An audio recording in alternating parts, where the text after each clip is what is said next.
Moibi, Ya, kalian udah pasti tahu kan kalau Kepulauan Seribu itu bagian dari Jakarta. ya. Apa yang lo bayangin pas pertama kali denger nama Kepulauan Seribu? Kalau buat gue udah pasti top of mind Ya, tentang Kepulauan Seribu ya tentang pulau-pulau di sekitarnya. Pulau-pulau kecil yang sering jadi tempat tujuan orang-orang liburan. Nah, kita coba gerak ke cerita dari wilayah terluar Jakarta dulu. Nah, cerita kali ini tuh datang dari salah satu pendengar kita yang namanya Dika. Jadi kejadian ini tuh terjadi di beberapa tahun ke belakang. Pas banget Kepulauan Seribu tuh beneran lagi naik-naiknya lah di sosmed.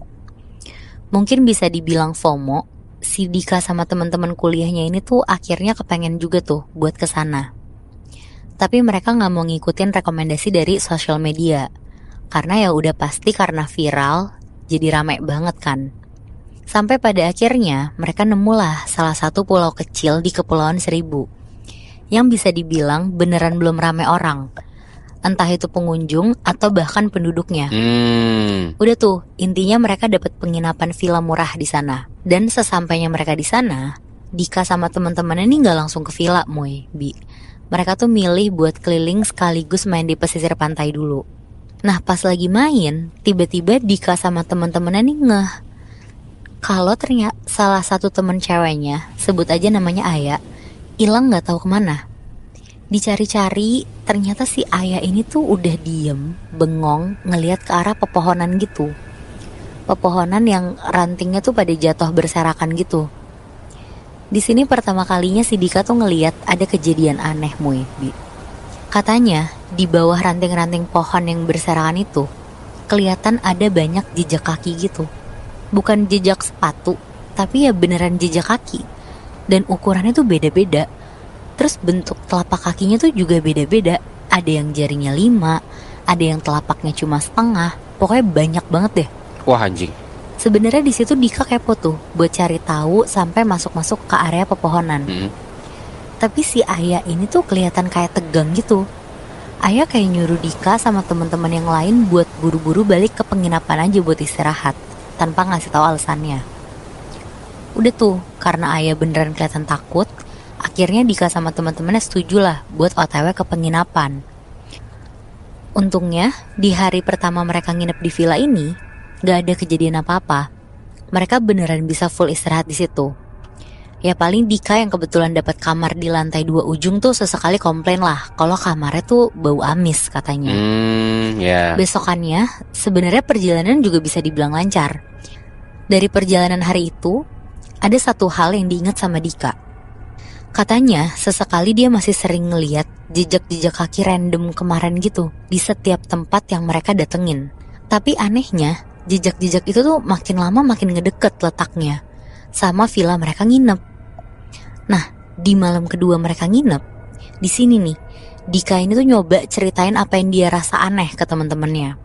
Dari obrolan ini, akhirnya si Ayah nih nyambungin cerita Dika karena kebetulan dia ini bisa dibilang indigo lah.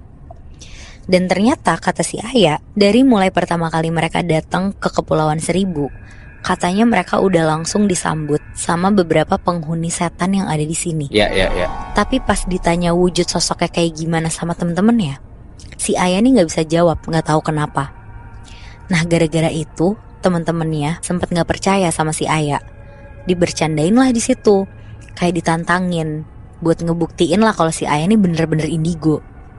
Tapi Ayah di situ beneran diem aja sebenarnya. Dia tuh udah nggak mau banyak jawab. Dia tuh cuma bilang, bisa jadi setan-setan itu tuh udah ngikutin mereka, apalagi pulaunya emang sepi dan gak begitu berpenghuni.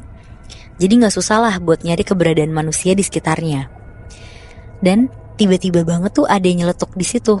Terus ngomong, ya udah apa kita buktiin aja pakai spirit of the coin. Ini tuh game buat interaksi sama setan pakai mediumnya tuh koin. Akhirnya di situ mereka mau nyobain tuh. Dan pas dicoba, ternyata gak ada respon apa-apa, sepi aja gitu.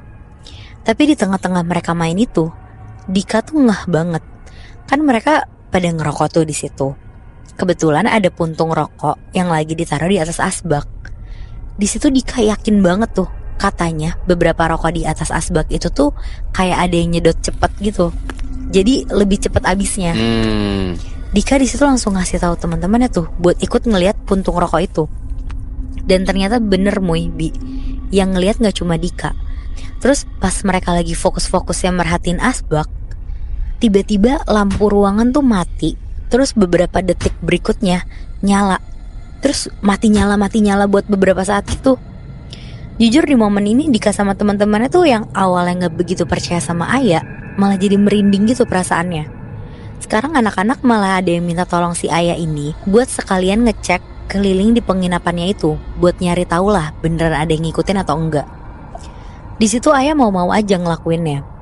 Udah tuh, Aya keliling sendirian ke ruangan sama ke kamar-kamar di lantai 1. Bahkan sampai halaman belakang yang ada sumurnya juga katanya si Aya nih aman, gak ada apa-apa.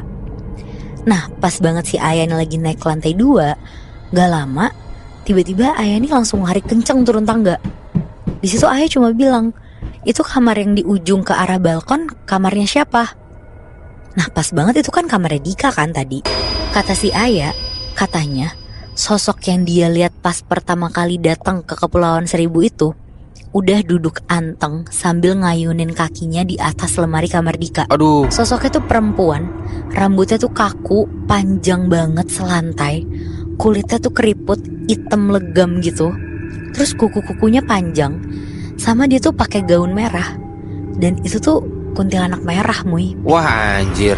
Jadi sosok inilah yang bikin Aya nih gak berani ngejelasin wujudnya ke teman-temannya itu. Karena ya si Ayanya juga takut.